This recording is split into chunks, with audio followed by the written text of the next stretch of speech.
Professor Bialis here. In this video we're going to be talking about section 10.1 where we introduce the idea of radicals. The entire chapter 10 talks about how to manipulate and work with radicals. Here we're just going to kind of lay the groundwork on how to work with just a radical in general. Okay, now there do also include a little bit of graphing and a little bit of function notation. If you want some background on that, please go back to section 3.6 and section 8, I believe it is 8.2 when we talk about graphing nonlinear functions. Okay, but again, what I want to talk about here are just radicals in general. Now, what we're going to be working with is something that looks like this. Okay, this radical sign is really nothing new. Typically in the past we called it a square root.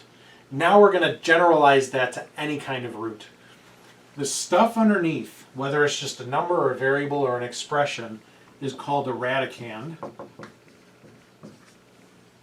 Okay, and then this little number that's in the little niche right there is called the index. Okay, when we saw stuff in the past like this, that index was never there because it was understood to be a 2. That's where the square root's coming in. Just like we just write an x, it's understood to be a 1x. Whenever you just have that symbol, it's understood to have an index of 2. Now, remember what that means is, what do you square to get a 9? And you're probably thinking, well, it's just a 3. Now, technically, 3 squared is 9, but also negative 3 squared is 9. Okay? Why we always just go with that 3 is because this symbol here is calling for the principal square root, which is just the positive form of that number, nothing more. Okay? So, square root of 9 gives you that 3. Now, we're not going to be just stopping with square roots. We're going to be dealing with cube roots and fourth roots and fifth roots and so on. What I suggest you do is take out a note card or a sheet of paper and just write out, all the way out to probably 20. And then I want you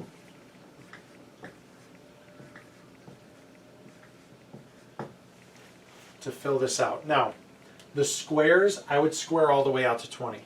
The cubes, I would probably go till 10. The fourths, maybe till 5 or 6. Same thing with the fifths. Okay, but pick up your calculator and fill that out. Again, 1 squared is 1, 2 squared is 4, 9, 16, 25, 36. When we're cubing it, 1 cubed is 1. 2 cubed is 8, then 27, 64, and so on. Okay, use your calculator and then list that out so you can become familiar with these values. Okay, now when we're dealing with, let's say, something like this. Let's say we have square root of 25. Square root of 25 is a 5. What happens when we do this? Can we square something to get a negative 25? In this case, no. We would just say not a real number or not a real root. Okay? What about this though? Now that's different because we're taking the opposite or that negative of the square root of 25. Square root of 25 is 5 and that negative just gets carried over.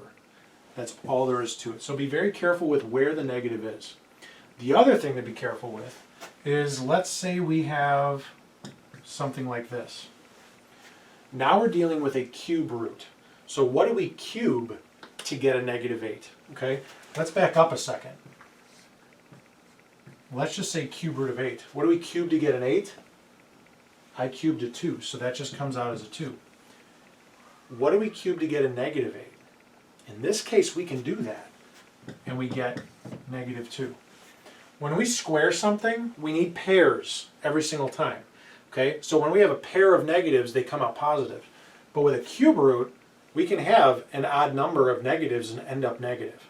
So whenever we have an index that's even, whether it's square roots or fourth roots or sixth roots, we can't have a negative radicand and have it work. When we have an odd index, negative radicands are perfectly fine, and we carry that negative out at the end.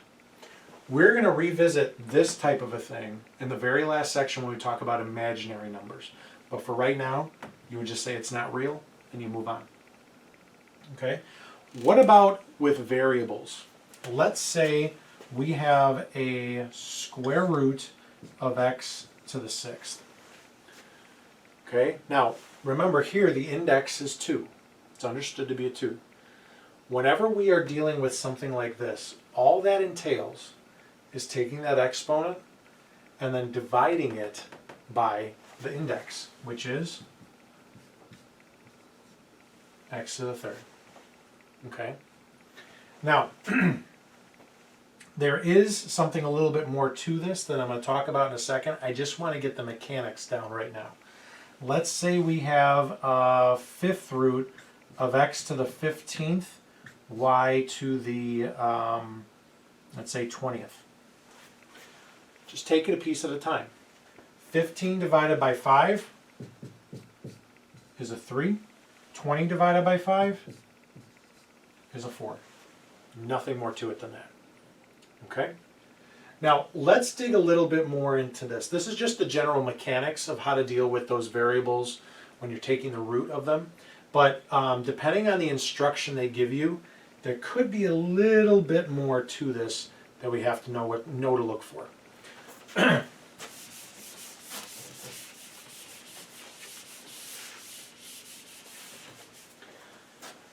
Now, the two sets of instruction that they are going to give you is this. Either simplify, assume all variables represent positive real numbers, or simplify, assume all variables represent any real number.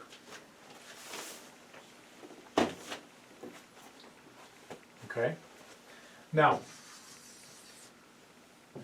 I am going to go over the exact same examples under this set of criteria versus this set of criteria. And you're going to see that there's a little bit of a difference in certain cases. So let's say I ask you for simplify, assume all variables represent positive real numbers. Square root of x to the 4th.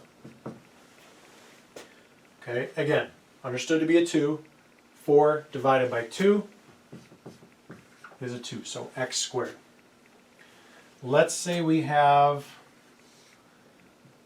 4th root of x to the 12th. Again, 12 divided by 4 is 3.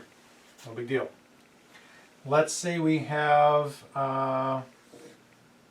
5th root of x to the 10th, y to the 15th. Again, 10 divided by 5 is 2. 15 divided by 5 is 3.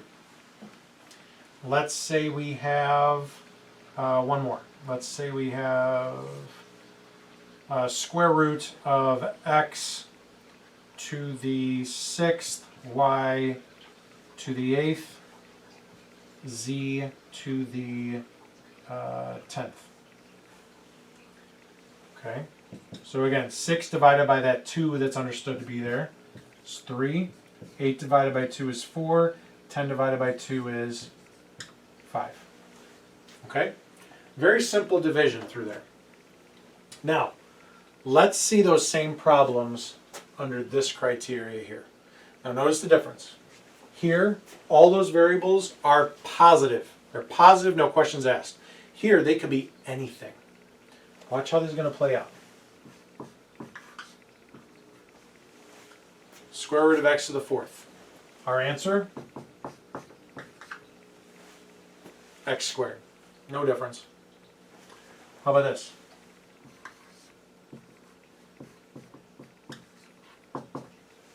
How about this? We got x to the 12th, fourth root of x to the 12th.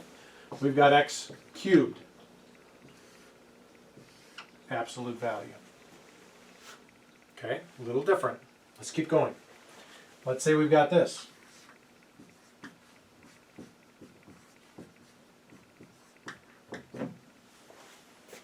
What do we get? X squared, y cubed. That's it. How about this last one?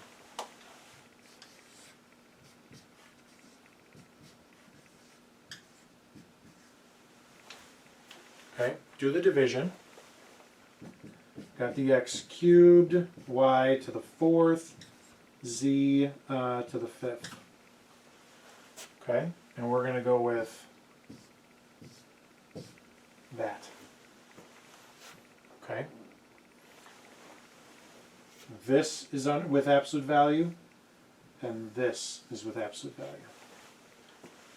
Okay, not that y to the fourth. Okay, now why do we need those absolute value bars? Okay, notice here I didn't even think about that because everything's positive. But in this case, remember, these are principal square roots.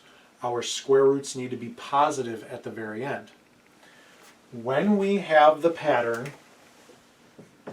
even,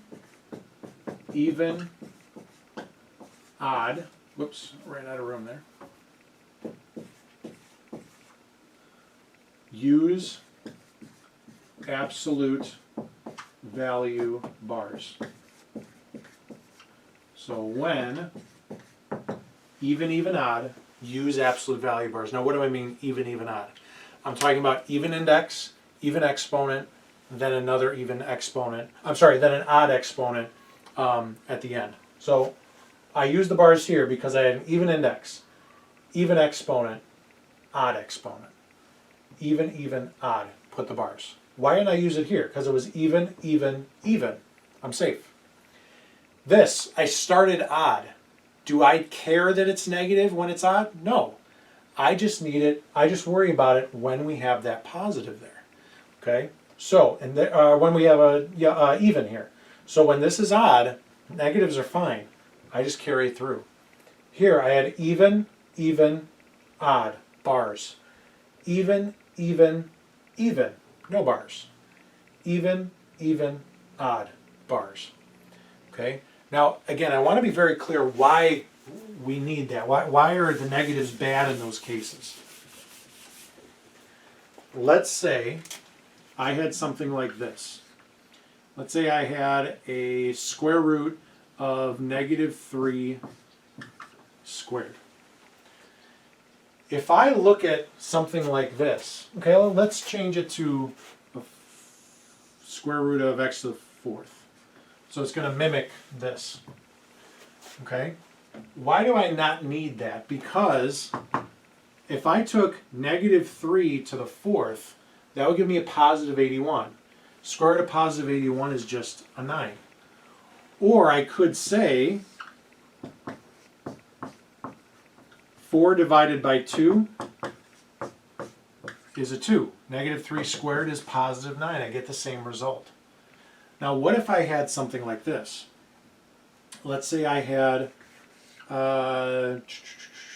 let's keep it simple like this. Okay?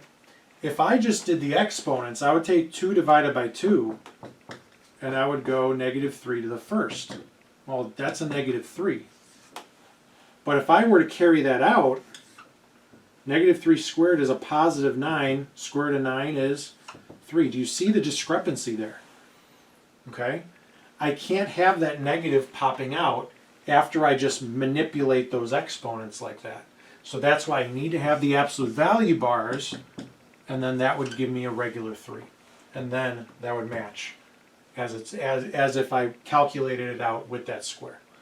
Okay? So again, I don't want you to have to think and try and, you know, in your head manipulate all that every single problem. The pattern is even, even, odd. Even index, even exponent, ending with an odd exponent, boom, put the bars. You're going to need them because if there's a negative involved, you're going to have a problem. Here, there will be no negatives, so you don't have to worry about it. But when anything is possible, you need to think about the absolute value bars. Okay? Now, again, in this section, this is the primary new discussion that we have with those absolute value bars. Otherwise, it's very, very simple. Take the square root, cube root, and so on. And then they do throw some graphing and some function notation. Again, go back to the chapter 8 discussions to cover that. Beyond that, very simple stuff. Just pay attention to the details. Nothing more than that. Okay, so as always, keep working hard. Let me know if you have any questions, and I'll see you next time.